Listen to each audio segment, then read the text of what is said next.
ಬೇಸಿಗೆಯಲ್ಲಿ ಬೆಳೆಗಳನ್ನು ರಕ್ಷಿಸುವುದು ದೊಡ್ಡ ಸವಾಲಾಗಿದ್ದು, ಹೆಚ್ಚಿನ ತಾಪಮಾನ, ಬರ ಮತ್ತು ಕೀಟಗಳಿಂದಾಗಿ ಬೆಳೆಗಳನ್ನು ರಕ್ಷಿಸಲು ಏನೆಲ್ಲ ಕ್ರಮಗಳನ್ನು ಕೈಗೊಳ್ಳಬೇಕು ಎನ್ನುವ ಕುರಿತು ತಜ್ಞರು ಹೆಚ್ಚಿನ ಮಾಹಿತಿಯನ್ನು ನೀಡಿದ್ದಾರೆ.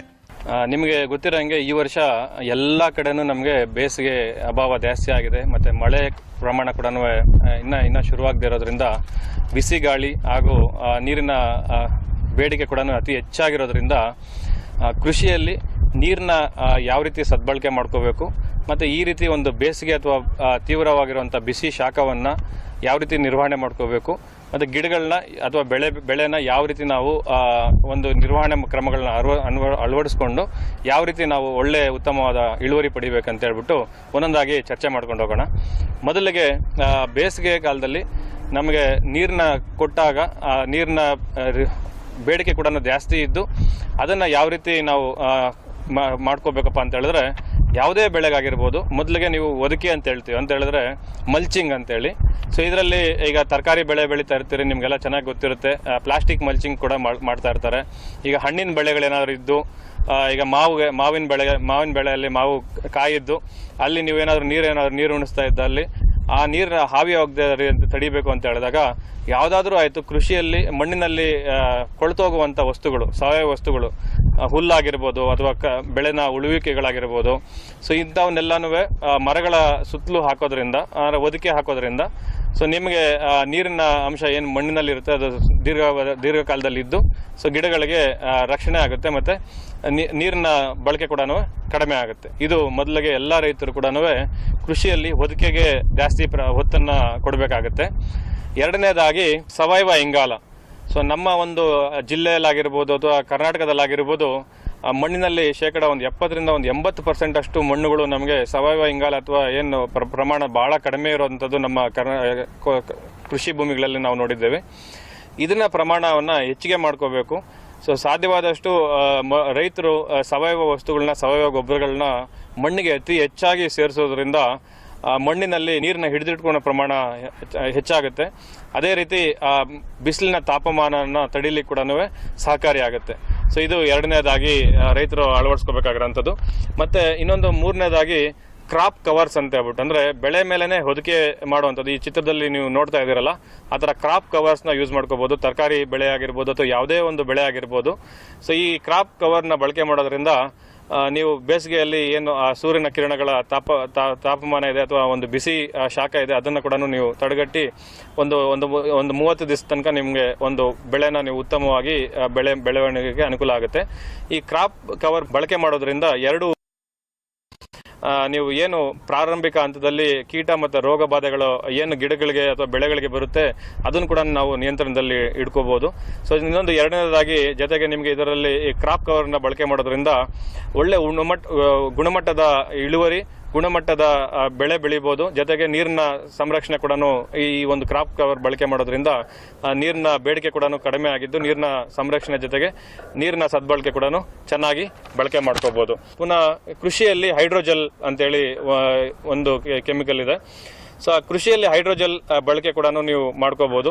1 ಎಕರೆಗೆ ಯಾವುದಾದ್ರೂ ಒಂದು ಬೆಳೆ ಬೆಳೀತಾ ಇದ್ದಾರೆ ಅಂದರೆ 2 ರಿಂದ 3 kg ಪ್ರಮಾಣದಲ್ಲಿ ಕೃಷಿಯಲ್ಲಿ ಹೈಡ್ರೋಜೆಲ್ ಬಳಕೆ ಮಾಡೋದ್ರಿಂದ ಹೈಡ್ರೋಜೆಲ್ ನೀರನ್ನ ಹಿಡಿದಿಟ್ಕೊಳ್ಳೋ ಪ್ರಮಾಣ ಕೂಡ ನಿಮ್ಮ ಮಣ್ಣಿಗೆ ಹೆಚ್ಚಾಗುತ್ತೆ. ಈಗ 1 ಗ್ರಾಮ್ ಹೈಡ್ರೋಜೆಲ್ ಇತ್ತು ಅಂತ ಹೇಳಿದ್ರೆ 100 ರಿಂದ 150 ಪಟ್ಟು ನೀರನ್ನ ಹಿಡಿದಿಟ್ಕೊಳುತ್ತೆ ಅಂತ ಹೇಳಿದ್ರೆ 150 ml ತನಕ ನಿಮಗೆ ನೀರನ್ನ ಹಿಡಿದಿಟ್ಕೊಳುತ್ತೆ. ಇದ್ರ ಮುಖ್ಯವಾಗಿ ಏನಪ್ಪಾ ಅಂತ ಹೇಳಿದ್ರೆ ಮಣ್ಣಿನಲ್ಲಿ ಯಾವಾಗ ನೀರಿನ ಅಂಶ ಕಡಿಮೆ ಆಗುತ್ತೋ ಅವಾಗ ನೀರನ್ನ ಬಿಡುಗಡೆ ಮಾಡುತ್ತೆ. ಇದರಿಂದ ನೀರು ಪೋಲಾಗುವಂಥದ್ದು ಕೂಡ ನಾವು ಕಡಿಮೆ ಮಾಡ್ಕೋಬಹುದು. ಸೊ ಜೊತೆಗೆ ಕೃಷಿಯಲ್ಲಿ ಬಯೋಚಾರ್ ಅಂತೇಳಿ, ಇದಂದ್ರೆ ಜೈವಿಕ ಇದಿಲು ಕೂಡ ಅಂತಾನು ಹೇಳ್ತೀವಿ.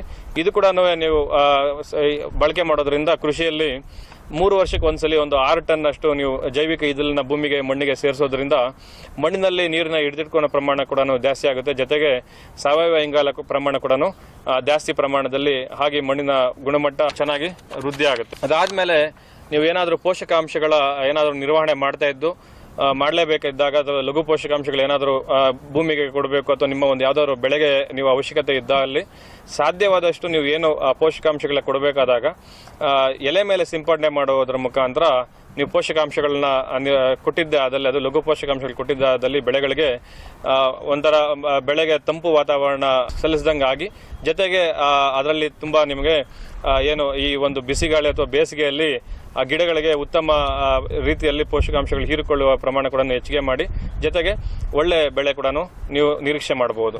ಸೊ ಮತ್ತೆ ಇನ್ನೊಂದೇನಪ್ಪ ಅಂತ ಹೇಳಿದ್ರೆ, ಬಿಸಿಲಿನ ಶಾಖ ಸಿಕ್ಕಾಪಟ್ಟೆ ಜಾಸ್ತಿ ಇರೋದ್ರಿಂದ ಗಿಡಗಳಿಗೆ ನಾವು ಬರ ನಿರೋಧಕ ಶಕ್ತಿಯನ್ನು ನಾವು ಹೆಚ್ಚಿಗೆ ಮಾಡಬೇಕಪ್ಪ ಅಂತ ಹೇಳಿದ್ರೆ, ಯಾವುದೇ ಒಂದು ಬೆಳೆಗಾಗಿರ್ಬೋದು ನೀವು 1% ಅಷ್ಟು ಪೊಟ್ಯಾಷಿಯಂ ದ್ರಾವಣವನ್ನು ಎಲೆಗಳ ಮೇಲೆ ಸಿಂಪಡಣೆ ಮಾಡೋದ್ರಿಂದ ಆ ಬೆಳೆಗೆ ನೀವು ಬರ ನಿರೋಧಕ ಶಕ್ತಿನ ಹೆಚ್ಚಿಸ್ಬೋದು.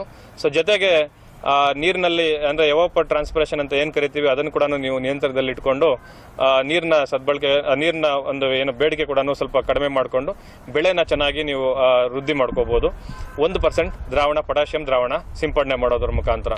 ಸೊ ಜೊತೆಗೆ ಇತ್ತೀಚಿನ ದಿನಗಳಲ್ಲಿ ಕ್ಯೂಲ್ನೇನ್ ಅಂತ ಹೇಳ್ಬಿಟ್ಟು ಕ್ಲೇ ಅಂತ ಹೇಳ್ತೀವಿ, ಕ್ಯೂಲ್ನೇಟ್ ಕ್ಲೇ ಅಂತ ಹೇಳ್ಬಿಟ್ಟು ಇದನ್ನ ನಾವು ಸಿಂಪಡಣೆ ಮಾಡ್ಬೋದು. ಅಂದರೆ ಯಾವುದೇ ಒಂದು ತರಕಾರಿ ಬೆಳೆಗಳಿಗಾಗಿರ್ಬೋದು ಅಥವಾ ಯಾವುದೇ ಒಂದು ಬೆಳೆಗಳಿಗೆ ನಾವು ಸಿಂಪಡಣೆ ಮಾಡಿದಾಗ ಏನು ಈ ಬಿಸಿಲಿನ ಒಂದು ಶಾಖ ಇದೆ, ಆ ಶಾಖನ ತಡೆಗಟ್ಟಿ ಆ ಬೆಳೆಗೆ ರಕ್ಷಣೆ ಒದಗಿಸುತ್ತೆ ಒಂದು. ಸೊ ಜೊತೆಗೆ ನೀರಿನ ಬೇಡಿಕೆ ಕೂಡ ಕಡಿಮೆ ಆಗಿ ಗಿಡಗಳಿಗೆ ಬರೋ ಶಕ್ತಿ ಬರುತ್ತೆ. ಇನ್ನೊಂದು, ಈ ಕ್ಯೂಲ್ನೆಟ್ ಬಳಕೆ ಮಾಡೋದ್ರಿಂದ ಇನ್ನೊಂದು ಏನು ಉಪಯೋಗಪ್ಪ ಅಂತ ಹೇಳಿದ್ರೆ, ನಿಮಗೆ ಈ ಟೊಮೊಟೊದಲ್ಲಿ ಕೆಲವೊಂದು ವೈಜ್ಞಾನಿಕ ವರದಿಗಳ ಪ್ರಕಾರ ಬಿಳಿ ನೊಣದ ನಿಯಂತ್ರಣ, ಅಂದರೆ ಹಾವಳಿಯನ್ನು ನಿಯಂತ್ರಣದಲ್ಲಿ ಇಡ್ಲಿಕ್ಕೆ ಕೂಡ ಈ ಒಂದು ಏನು ಕ್ಯೂಲ್ನೆಟ್ ಬಳಕೆ ಆಗುತ್ತೆ. ಅದು ಕೂಡ ಒಂದು ಟೊಮೊಟೊ ಬೆಳೆಯಲ್ಲಾಗಿರ್ಬೋದು ಅಥವಾ ಯಾವುದೇ ಒಂದು ಬೆಳೆಯಲ್ಲಿ ನೀವು ಈ ಕ್ಯೂಲ್ನೆಟ್ನ ಬಳಕೆ ಮಾಡ್ಕೋಬೋದು.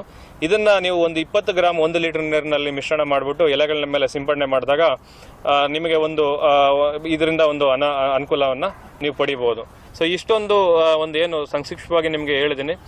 ರೈತರು ಇವೆಲ್ಲ ಕ್ರಮಗಳನ್ನು ಅನುಸರಿಸಿದ ಆದಲ್ಲಿ ನಮಗೆ ಬೇಸಿಗೆಯಲ್ಲಿ ಏನು ನಾವು ಕೃಷಿಯಲ್ಲಿ ಅಥವಾ ತೋಟಗಾರಿಕೆ ಬೆಳೆಗಳಲ್ಲಿ ನಾವು ಏನು ನಿರೀಕ್ಷಿತ ಪಟ್ಟಿದ ಗುಣಮಟ್ಟದ ಇಳುವರಿಯನ್ನು ಪಡಿತಾ ಇದ್ದೀವೋ ಆ ನಿರೀಕ್ಷಿತ ಗುಣಮಟ್ಟ ಮತ್ತು ಇಳುವರಿಯನ್ನು ನಾವು ಪಡಲಿಕ್ಕೆ ಸಹಕಾರಿಯಾಗುತ್ತೆ. ಇದರ ಜೊತೆಗೆ ನಾವು ನೀರಿನ ಪೋಲಾಗುವಂಥದ್ದಾಗಿರ್ಬೋದು, ನೀರಿನ ಸದ್ಬಳಕೆ ಪ್ರಮಾಣ ಕೂಡ ನೀರಿನ ಸದ್ಬಳಕೆ ಕೂಡ ವೈಜ್ಞಾನಿಕವಾಗಿ ನಾವು ಅಳವಡಿಸ್ಕೊಂಡು ನೀರಿನ ಉಳಿತಾಯ ಕೂಡ ನಾವು ಮಾಡ್ಕೋಬಹುದು. ತಜ್ಞರು ಶಿಫಾರಸು ಮಾಡಿದ ಎಲ್ಲಾ ಕ್ರಮಗಳನ್ನು ಚಾಚು ತಪ್ಪದೆ ಪಾಲಿಸಿದ್ದೇ ಆದಲ್ಲಿ ತಾಪಮಾನ ಹೆಚ್ಚಾಗಿರುವ ಸಮಯದಲ್ಲಿಯೂ ಉತ್ತಮ ಇಳುವರಿಯನ್ನು ಪಡೆದು ಅಧಿಕ ಲಾಭವನ್ನು ನಿರೀಕ್ಷಿಸಬಹುದಾಗಿದೆ.